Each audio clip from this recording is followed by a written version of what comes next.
Greetings. We are backstage at Counsel Culture, and I am in session with someone that I admire, someone whose credentials and credibility are at the highest level, and he is the highest class of civilization. Someone who always goes viral, and is a true doctor of clinical psychology and a certified school psychologist, and considered an expert on Pan-Africanism, the one and only Dr. Umar Johnson. Glad to be with you, brother. Pleasure, Yes, pleasure, sir. pleasure, man. You know, I love our conversations and Yes, sir. sometimes our discourse. But now you in the doctor's chair, and Yes, sir. you know, counsel culture is all about not canceling our brothers and sisters, but counseling our brothers Yes, sir. and sisters. Yes, sir. And a lot of your conversation as of lately has been controversial as always. But Yes, sir. I mean, Yes, sir. you've been going viral on a lot of topics that I believe are important to the community and specifically our culture.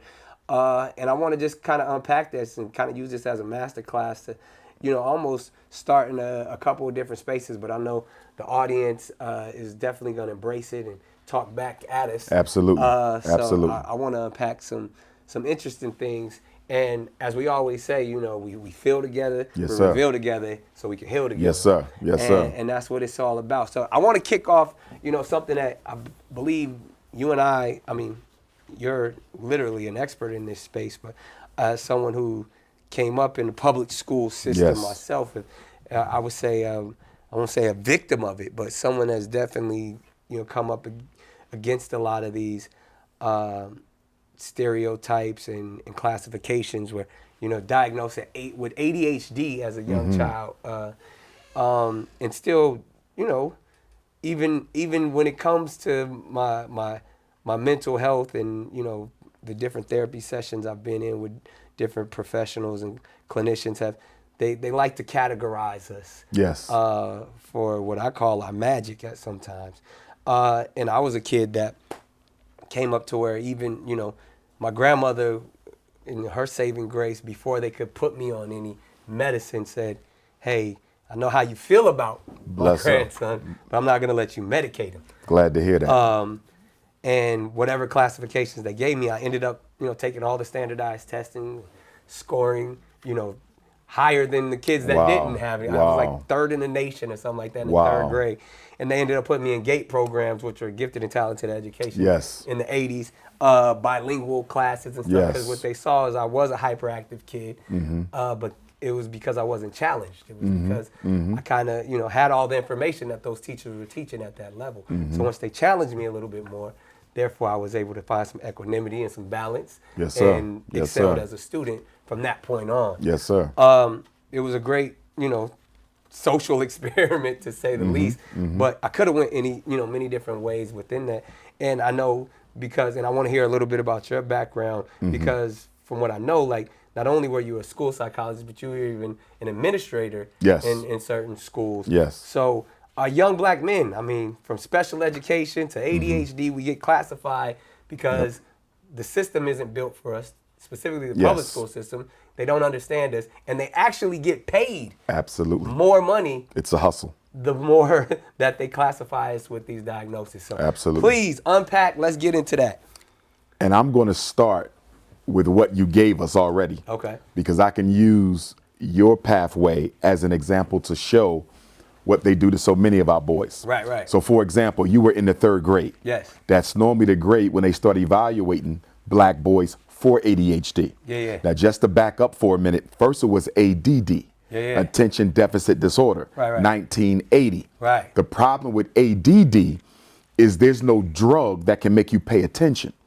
So when you deal with mental health, you have to deal with the influence of the psychiatric drug cartel. There's no such thing as talking about mental health without talking about Wall Street drug profits. Wow. They go hand in hand. Come on. Psychiatric medication is a $30 billion a year industry. You're talking big bucks for small pills. Wow. You see? Yeah. So now, when you look at third grade and you look at the criteria for ADHD, a lot of what you need to display to be classified with it could be arguably considered normal behavior for an 8, 9, 10-year-old. Right. You see the contradiction right there, right there from the beginning. Yep. Has trouble sitting still. Yeah. He's in the third grade. Right. Has difficulty paying attention. He's in the third grade. grade. Has trouble playing quietly. He's in the third grade.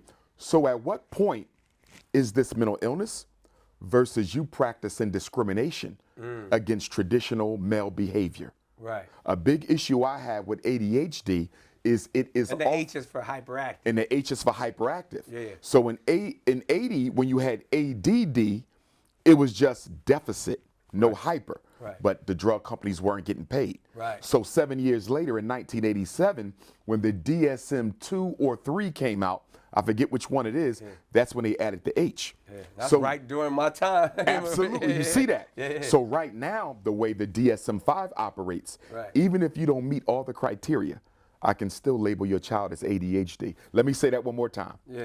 Even if you do not meet all the criteria, I can still label you Wow. as ADHD. Right. And with the new DSM-5, Nick, they made it easier for us to classify children with ADHD because before we needed to see symptoms by like the age of 8. Right. Now it's like you need to see symptoms by like the age of 12. Right. Before, we needed to see clear evidence that these problems was disrupting this child in several life areas. Right. Today, the bar has been reduced and it just needs to cause some sort of maladaptive activity, if you would. Right. And I'm paraphrasing the criteria. But the point I'm trying to make is they lowered the bar. Right. So now it's easier to put children in with the ADHD. Right. So, number one, you have an issue of male behavior being criminalized and pathologized. Right.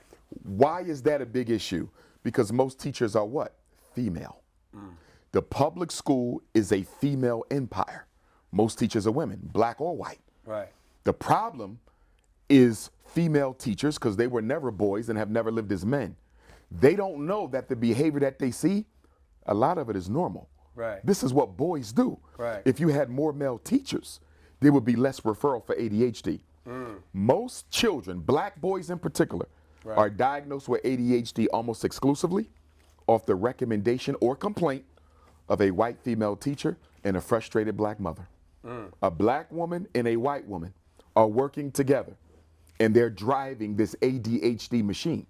Now, for me, one of the things that concerns me a lot about the ADHD crisis, because that's exactly what it is, Nick, we can go to some of the schools in Los Angeles and literally almost every boy, especially if he's black, almost everyone, if not everyone, is on some form of psychiatric medication. I don't care if it's Ritalin, Adderall, Concerta, Cyclert, Metadate. How can a whole classroom have ADHD? Right. First of all, statistically speaking, only about 15% of any population should be quote unquote disordered. Right. 15%. Right. How you end up with half the class on medication? Something is clearly wrong. And as someone who works in schools, I can tell you, if the school is poorly run, poor structure, the kids are going to be more referred for medication because they're dependent on the psychiatrist to control behavior in the school, Now, not can the you administrators. break that down? Because I know we said it was a hustle, but even based off of like the more students that you have on medicine or the more problematic kids, the more money that the actual Absolutely. school and can actually make. So now you're talking about ADHD Yeah. meets special education. Right. Now let's talk about how ADHD meets special education. ADHD is not a special education disability. There's 13 special education disabilities. There's over 400 clinical disorders. Bipolar, borderline, depression, anxiety, schizophrenia, ADHD, conduct disorder, ODD. These are clinical disorders. They are not diagnosed in the school. Although I'm trained to evaluate for ADHD, if I'm gonna do it, I gotta do it in the clinic. In public and charter school, you cannot diagnose a mental disorder, only learning disabilities. So you say, if that's the case, Yeah. why are there so many black boys in special ed for ADHD if you just said y'all don't diagnose it in the school? Right. Because one of the 13 federal special ed classifications is other health impairment, OHI. OHI is any medical or psychiatric problem that affects your ability to learn in the classroom. Right. You see that? Yeah. So your mother or father gets you diagnosed with ADHD. You bring that evaluation back to the school. Now that they have the evaluation, they can legally evaluate and consider classification for special ed purposes. Right. In other words, you can't even end up in special ed unless your parents give the school that outside diagnosis. Right. And I'm on a mission to tell parents, black parents in particular, stop getting your children evaluated for ADHD. Because if your son can learn, why does he have an IEP anyway? See, remember this, Brother Nick. In order to qualify for special ed, Right. you not only must have a disability, Right. it must affect your learning. Stay right there. All right. If we go to any classroom, we're going to see thousands of black boys who have no problem learning. Right. In a special ed class. Right. Why is he in there? Right. For discipline problems. It is illegal in the United States of America to place a child in special ed for behavior. Special ed is not for behavior. It is for learning problems. Wow. But guess what? Half the black boys in America are in there for what? Behavior, because their parents don't know the law, they don't know their rights, and the schools are basically discriminating against them. Wow. You Can see they this? get money for the special education? Yes, here's how it works. When you evaluate a child for special education, if they qualify, their name goes into the computer. It's transferred to the State Department of Education. If we take California, that would be Sacramento. Yeah. Normally, by the end of the month, there's an electronic transfer of funds to that school district for your child. Wow. On average, special ed children are worth twice as much as the regular. So let's say Nick and Umar are second graders. Right. Nick is a regular student. Umar was referred for special ed. Right. I qualify. You're right. Let's say the school district we attend spends $9,000 per pupil. Right. Right? Once I qualify for special ed, I'm not worth 9 no more. I'm worth 18,000. It's double your money. And they get that extra 9 every year I'm in special ed. So if you're getting an extra 9, let's say we're in second grade. Yeah. Extra 9, you got 10 more years of school before you graduate. Right. That's 9,000 times 10 years. Yeah. That's an extra 90,000, one kid. One kid. What about 100? What about 1,000?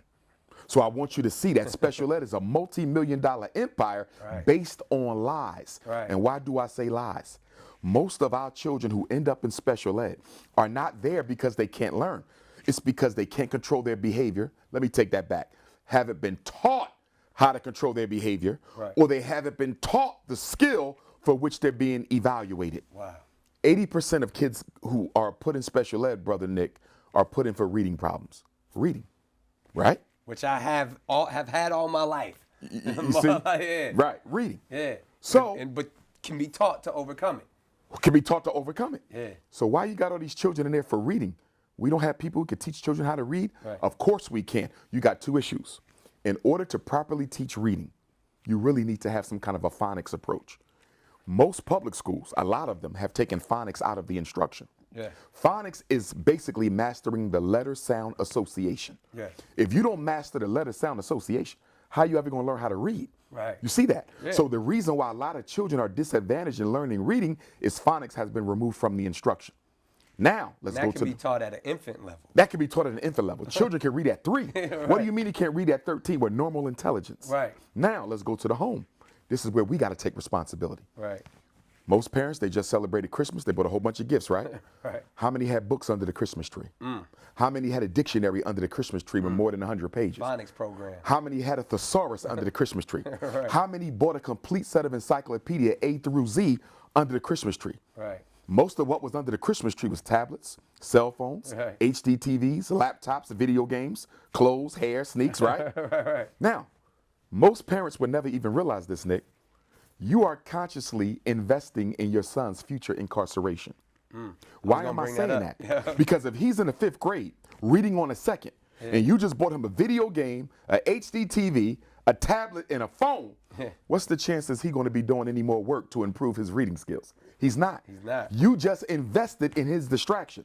You just invested in his future mass incarceration. Yeah. You see that? Yeah. So we have to look at how the black home, unintentionally, Yeah. and the white-dominated public school are working together to disadvantage generations of black males. When I speak in the prisons, Nick, even across the world, because you know you have special ed in other places. Absolutely. They just call it something else. And I always ask the inmates, raise your hand if you was in special ed. It's not a question of how many hands go up. It's a question of how many hands don't Don't go go up. up. Nearly everybody in there, black or white, Yeah. had an IEP coming through school. Well, this is a thing where I wanted to go to because you showed the economic infrastructure Mm-hmm. of, everything from the pills and the diagnosis and the prescriptions from ADHD to any other disorder. Yes, sir. And then you showed the infrastructure of how, they're making money based off of your classification Yes. with special Yes. education. But then the one thing that we all hear about from time to time, and is you brought it up, is the school to prison pipeline. And that idea of just like, they're not here to educate us. They're really here to prepare us. And there's even been Absolutely. standardized testing Yes. to where at the 3rd, 4th grade level that they can Yes. determine which one of these students will spend time Absolutely. in a penitentiary and probably how much time Yes. they'll spend in there. And Yes. I mean, I would love for you to kind of unpack that a little Sure. bit more, but Sure. just seeing how severe it is not that we're not just sitting here having a conversation No. about, your kid's classification. No. It's really about, this is that systemic process of how black men specifically, Absolutely. all men of color, are really structured to say, all right, we're going to put you in this public. It's Absolutely. preparing you for an institution. This institution is preparing Absolutely. you for this Absolutely. Absolutely. And it's so bad, Brother Nick. I had a judge tell me, a black judge in New Jersey, told Dr. Umar, she said, you are absolutely right with what you are teaching. She said, do you know most of the young people who end up in my courtroom do not come from the street? They come from the school. A judge told me, Nick.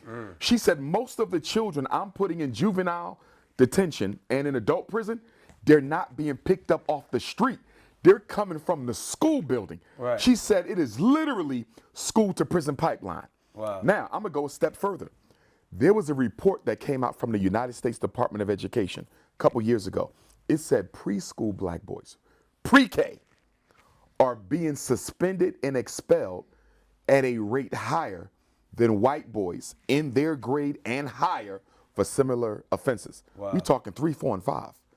And one thing I would say to that, some would consider it controversial, but it's true because I've seen it. In the system of racism under which we exist, it does not categorize black males by age. What I mean to say by that, Nick, if your son is 5, 15, 25, or 50, he's going to be dealt with the same way. Wow. They do not allow, American social order does not allow for black boys to experience adolescence or childhood. Wow. What do I mean by that, Nick? I'm saying that if a white kid makes a mistake, he's going to get another chance. He's going to get an opportunity to correct himself. There's going to be a teachable moment. There's going to be some treatment and therapy. Right. Let a black boy do the same thing. He's getting an academic lynching. Our boys are given no opportunity to learn through trial and error what it means to be a responsible young man. Right. This also comes back on the household too, because so many of our boys are being raised by the mother. 2/3 of our children are being raised by the mother. And this is not to criminalize the mother, Right. but because of the absence of the father, we are the men. We teach the discipline. Facts. If the men are not in the home, they're not being taught discipline. Right. So you have a kid who's 4, 5, 6, 7, 8, 9 times more likely to be disadvantaged because of his color. And we're not even making sure they have the discipline necessary to survive the system. So we actually prepare them for the academic slaughter. Wow. So I mean, I gotta ask this. I mean, you kind of laid it all out there. What's the solution? How do we heal in this infrastructure? I mean, because Yes, sir. you've given us a wealth of information, Yes, sir. and it's all factual. Yes, sir. But with us knowing that nothing has changed because why? I mean, That's a great question. Before I answer that, I want to double back on something I didn't answer that you brought up. You mentioned standardized testing. yes, Our people in American society, outside of psychologists and psychiatrists, I don't think we really understand how standardized testing came to be used in this country. Standardized testing was brought to America. There was a white psychologist in New Jersey, Henry H. Goddard. He went to France and got the Binet-Simon scale. Well, it wasn't Simon, it wasn't Binet yet. It was just yes, it was Binet-Simon scale from a French psychologist. He brought this IQ test back to America, and they used this IQ test to decide who would fight on the front line of the World War because they weren't intelligent enough and who would stay back and work in the office because they had a higher IQ. Wow. This same test, Nick, was used to justify sterilization of women. Yep. You understand? Yeah. You see this? Black and white. Yeah. And it was also used to That's that cleansing. absolutely eugenics. Eugenics, yeah. You cannot talk about psychology in America without talking about eugenics. The word eugenics means good stock. Yep. It comes from Francis Galton, who was the cousin to Charles Darwin in the UK. And he basically said, white people are superior, but our genes are inferior. Yeah. Black people are inferior, but their genes are superior. So what we have to do is systematically reproduce ourselves and systematically prevent them from reproducing with each other and especially with us. That is what gave birth to eugenics or racial cleansing, which is still with us. Which started here in America. Absolutely. And was used absolutely. in Europe. Absolutely. Adolf Hitler got his program from the United eugenics. States. It was already in effect here. Fannie Lou Hamer, as you know, the activist from Mississippi, the Mississippi Freedom Democratic Party. And I want to plug this. She has to be given her credit because Queen Mother Fannie Lou Hamer, Brother Nick, is a big reason why we got the 1964 Voting Rights Act. Now, Dr. King ultimately hit the home run, but without her testimony in Atlantic City, we don't get it. And we often forget Fannie Lou, but you know she was sterilized against her will. Really? Fannie Lou Hamer went to the hospital for some kind of condition, and they sterilized her against her will. And many of our ancestors went through this. Basically, black people are psychologically inferior, so goes the propaganda. Let's stop them from having children.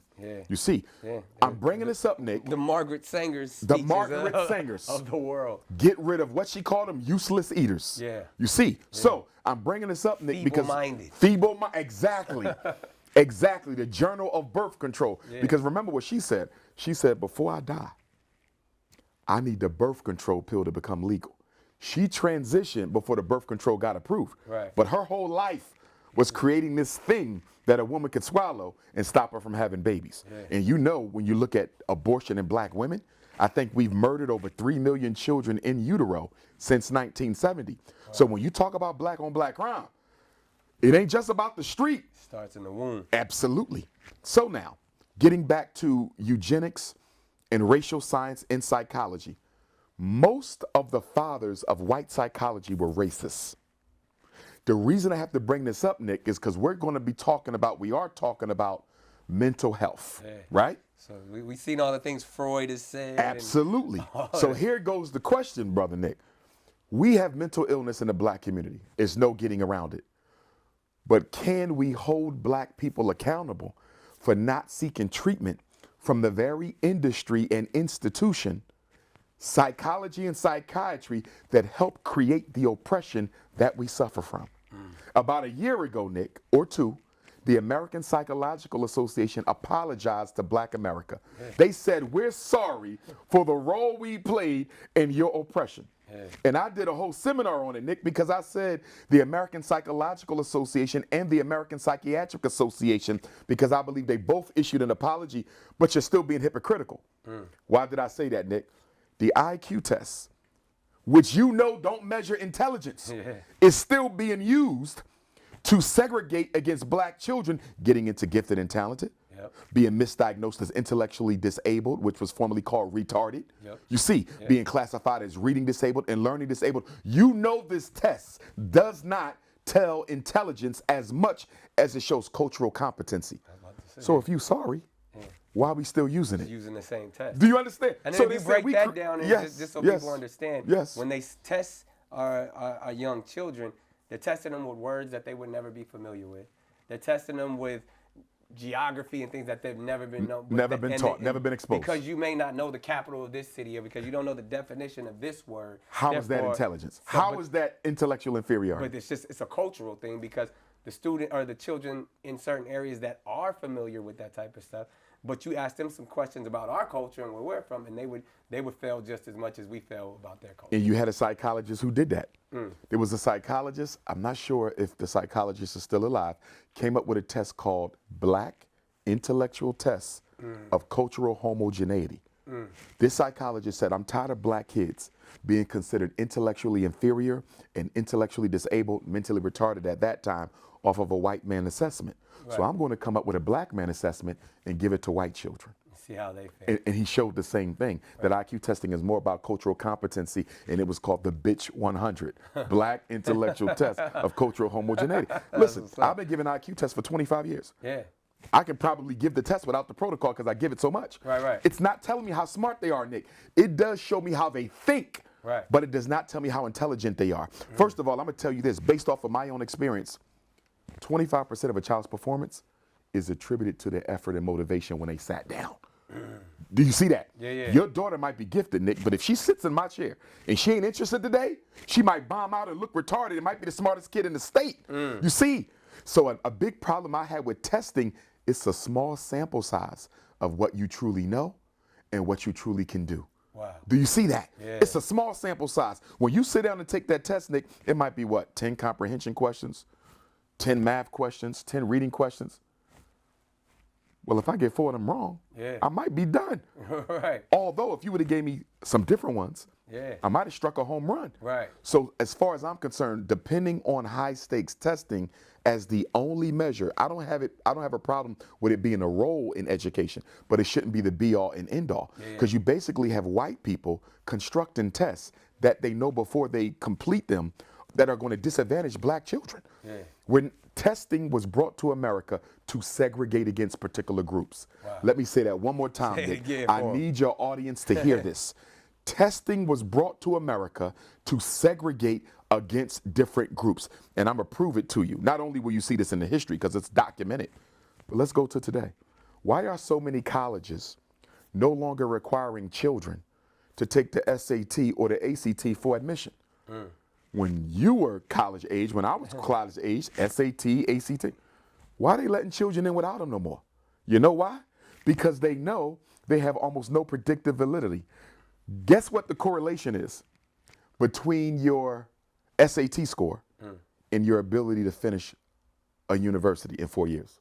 It's almost a zero. Wow. The SAT test, which was started by a eugenicist, Carl Brigham, is the founder of the SAT test. Wow. He wanted to exterminate black people. Do the research. Wow. This test, Nick, has zero predictive validity as to whether you will finish college. So if the test can't tell me if Nick Cannon can finish at this school, why am I giving Nick Cannon the test? To keep Nick Cannon from being admitted to the school. Wow. Wow. You broke that down. That makes perfect sense. And the reason our people don't go to mental health treatment, Nick, is because y'all the folks, the father of racism in Hitler's Germany was a psychologist, Joseph Goebbels. The father of racism in South Africa, who came up with the apartheid system, was a psychologist. In America, Henry H. Goddard and the rest of them, the architects of white supremacy were psychologists. And you telling black people to go get some therapy from the same system that created their problems. Yeah. Wow. And so, I mean, it's almost a catch-22 then in that scenario, because we all know mental health is a real thing. And then ultimately, a lot of time these diagnoses, and when we go do it, especially when you go from a psychologist to a psychiatrist, they want to give you pills, they want to get you hooked on stuff. Medication. So what is truly the answer? Okay. I mean, obviously we know it starts in the household. Yes. We know the importance of fatherhood, and we're going to dive into that in a little bit as well. But when it comes specifically for our young black men, how do we save them, at that school level, at that student level, and prepare them? I know, obviously, we all know that it's about, teaching our own. Yes. And your process with that, you have a strong journey and strong background into wanting to make sure that we teach our own and educate our own. Yes. But practically, what we're dealing with right now is an audience sitting here watching this, who are parents to young men, who fear, their child leaving every day and not, hopefully them making it to school and then, paying attention and succeeding and doing all the things they're supposed to do in school and then making it back home. All of that in itself is there's a lot of trauma built in there. There's a lot of struggle and challenge built in there. What are the answers for us? Great question. On the education side, I'm going to give you 3. On the mental health side, I'm going to give you 3. On the education side, we don't fix this, Brother Nick, without getting more black men into the classroom as teachers, not teachers' assistants, not lunchroom monitors, not hall room aides, not football coaches, not bus drivers, not school security, not probation office, as the classroom teacher. Right. Now, I spoke in Sacramento the other day. I believe they have a black superintendent of schools. I don't know the gentleman, much respect to him, but he was quoted in the media as having said he's looking for black teachers and can't find them. It was either him or someone else. Right, right. I'm tired of hearing that, Nick. I'm tired of hearing superintendents, black and white, and school boards, black and white, say we can't find no black male teachers. We have, 100 HBCUs? Yes. Nearly everyone has an education department. Yeah. Every education department got black male education majors. Right. Why don't we have an HBCU to public school pipeline for black male teachers? It is an absolute lie that they can't find them, Nick. Right. They don't want them. And I'm going to go on record respectfully by saying the white female teachers of America don't want black male teachers in them schools. Because if we are in there, we're not going to tolerate the racism that some of those teachers, not all, but some of those teachers exhibit towards our children. Innately exhibit. Absolutely, Just absolutely. the fear of the young black man. They're Just the scared of fear. their students. And the research shows Yeah. that teachers pay more attention to children who look like their own. This is the research.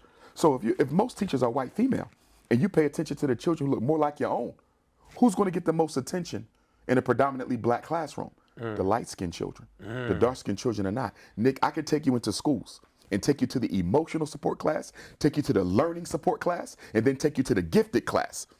And you will see a noticeable color difference. You will notice that many of the gifted children are tan to yellow, and the emotionally disturbed and learning disabled are tan to dark. It's color coded. You see that? So that's a big factor in this as well. And that's because that could get misconstrued in many different ways. But you're Right. just saying that's based off of the way the school system has it set. That's based off the implicit bias and the unconscious racism that the teacher brings with her into the school. Teachers are human beings like everybody else. They do not drop their biases and assumptions and prejudices at the front door. They operate, even if you try to control your prejudice, and the research shows this, even if you try to control your prejudice, Nick, it will still operate subconsciously.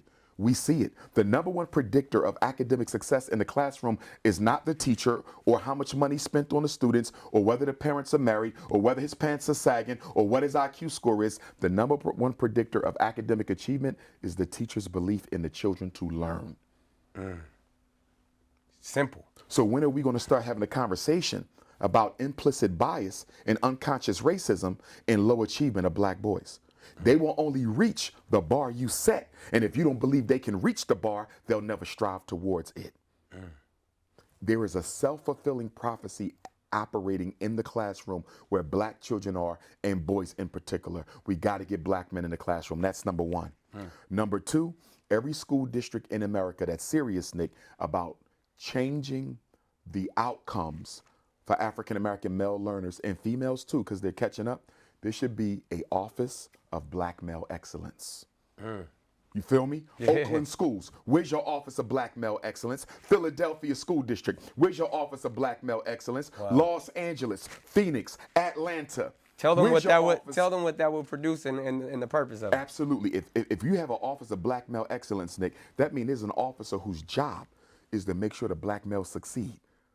That means we're checking the discipline. We're working with the parents. We're getting them jobs. We're getting them mentorship. We're bringing Nick Cannon in to talk and to motivate them. You see, we are making sure they learn the trades, because another thing too, Nick, what really hurt us was when we allowed the system to de-industrialize the high schools. Take out the vocational Yes. system. Yes. Yeah. When you drive around LA, who you see working on these new projects? It's not black folks, because we ain't got the skills that pay the bills. Yeah. And I keep hearing about, STEM. STEM is important. What to say, coding. And, STEM is important. But yeah. what about the coding? What about the plumbing? What about the electric? Yeah. You see that? What about the roofing? What about the welding? What about the auto mechanic? Still need all of that. We working on the school, Nick. The electric cost us about $120,000 Right. for 2 weeks. For 2 weeks. Who'd you have to pay that That to? means you got electricians, right? Someone who don't look like me. Right. But you're talking about electricians who are making more money in 2 weeks then an attorney might make half the year. Who told black children that people who work with their hands don't make money? Vocational skills are real. I just spoke at a graduation for an all-black vocational school in Philadelphia not too long ago, Nick. I'm ready to go and learn a trade. Not for myself, but because I want to build schools around the country. Right. If I know how to do the electric, why are we paying somebody? If I know how to frame out, you see what I'm saying? If I know how to do the roof, what we paying somebody? Yeah. So I'm thinking about picking up a couple of these skills so I ain't got to sit around waiting for the right contractor to come by. At least and so not you know take they ain't advantage go of. finesse you. Yeah. Absolutely. So number one, gotta bring the building trades back. Right. Office of Black Male Excellence to fly our boys bomber escort through all the turbulence of public education and deliver them successfully to the other side. What about the people that would say that's not fair? Reverse racism? This is what I would say to those who would say it's not fair. Do white males in America, boys in particular, do they have a privilege? They absolutely do. I see it in public school. Let's look at Robbie and Raheem.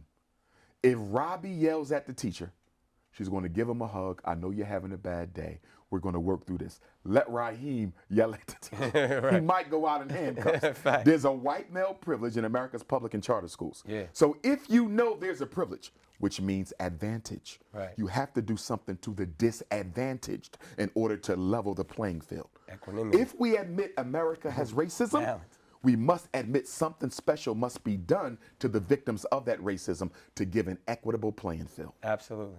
Nah, that's powerful. And you touched on something because I know you got a few more points because we wrapping this problem. segment We up. good. But I wanted to just, because I know you know the answer, but a lot of people don't know this, because I often say when it comes to our education system, teachers should be paid like NBA players. I agree. They should get those level of I salaries agree. because then we would have better.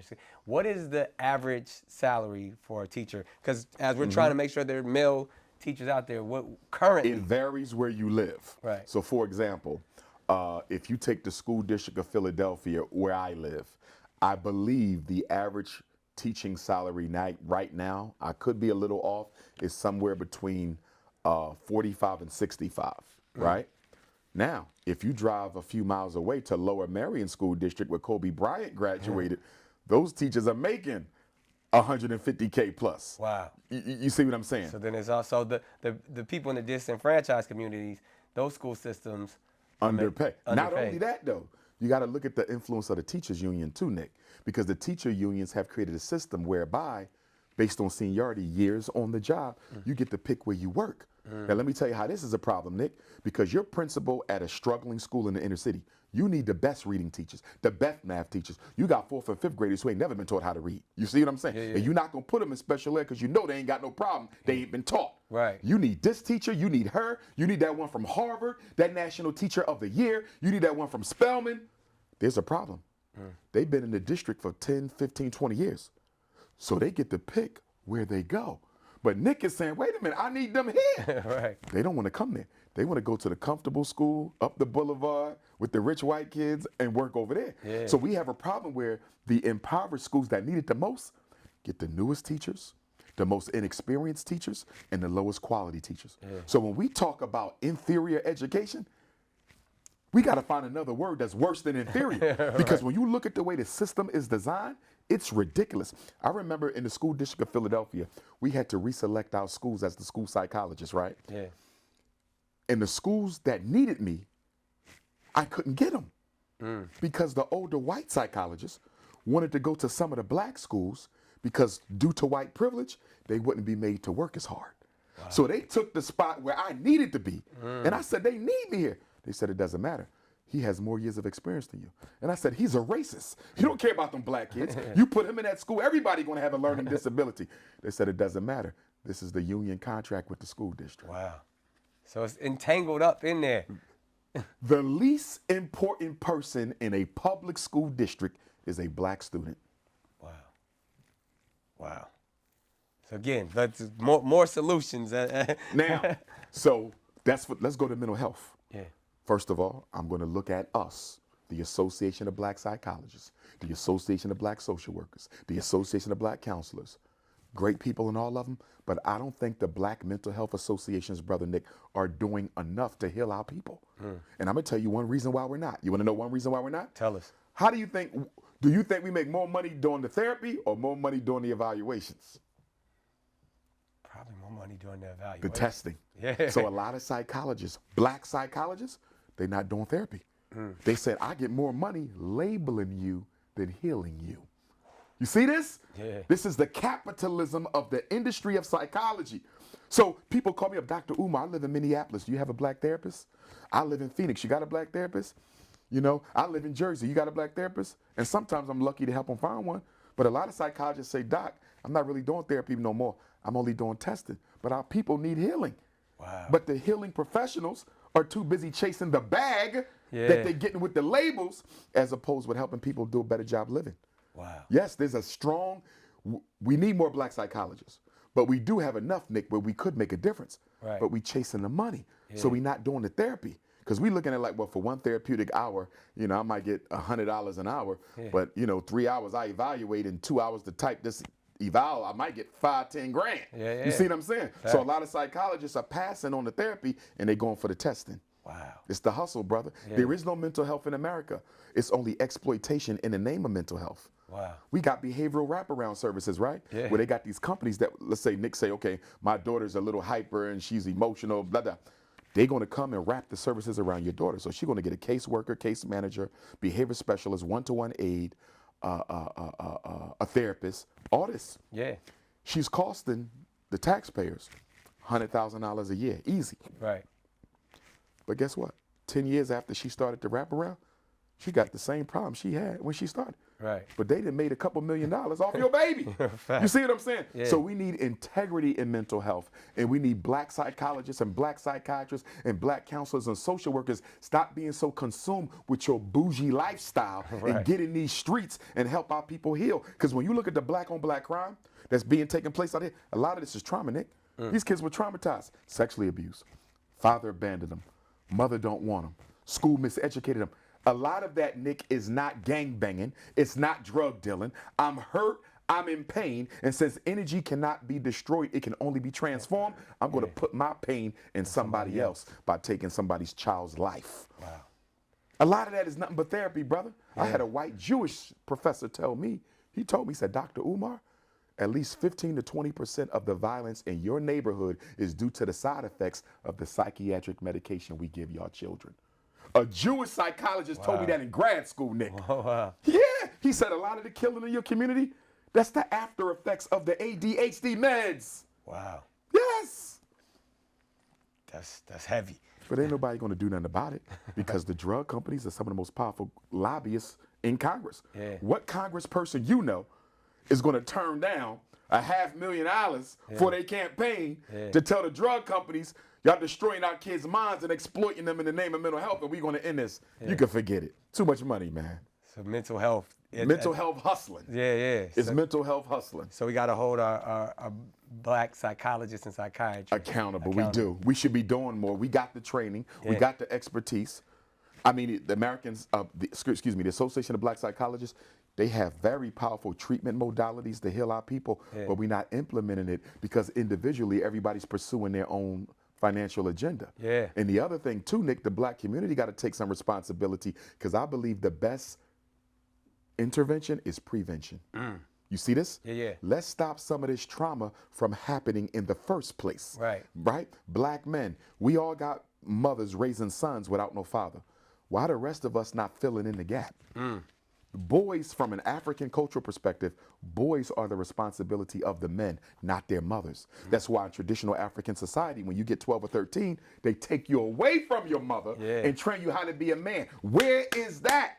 Yeah. Instead of that, Nick, instead of them going through a rites of passage when they 13, we give them to the NFL, NBA, college, football. The rites of passage is become a rapper and an athlete. Yeah. That's not helping us. Man, so we gonna pause right there because that's exactly where we're gonna go to next. Sure. But I want everybody in the comments, please state your questions, your statements of agreements or disagreements.